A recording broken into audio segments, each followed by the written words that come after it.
नेपालबाट कोरियाको दूरी लगभग 4032 किलोमिटर छ।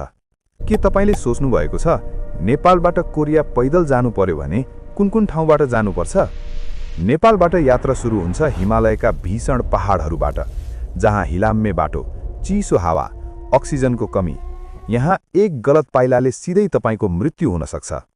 हिमाल पार गरेपछि पुगिन्छ तिब्बतको सुनसान मैदान, मरुभूमि जस्तै जमिन, पानी र यहाँ खाना खोज्नु नै सबैभन्दा ठूलो युद्ध हो। त्यसपछि चीनका घना जंगल र लामो मैदान, हजारौं किलोमिटर हिँडाई। अब सुरु हुन्छ गोबी मरुभूमि, तातो हावा, बालुवाको आँधी। यहाँ पानी सकियो भने सबै सकियो। मरुभूमि पार गरेपछि उत्तर चीनको चिसो क्षेत्र, जहाँ अन्त्यमा आउँछ सबैभन्दा असम्भव भाग, समुद्र। समुद्र पैदल पार गर्न सकिँदैन, यहाँ यात्रा रोकिन्छ। नेपालबाट कोरिया पैदल यात्रा यो सपना मात्र होइन, यो आत्मघाती चुनौती पनि हो। त्यसो भए मलाई भन्नुहोस्, के तपाईँ पनि कोरिया पैदल जान चाहनुहुन्छ? यस्तै भिडियो हेर्नको लागि हाम्रो च्यानललाई सब्स्क्राइब गर्नुहोस्।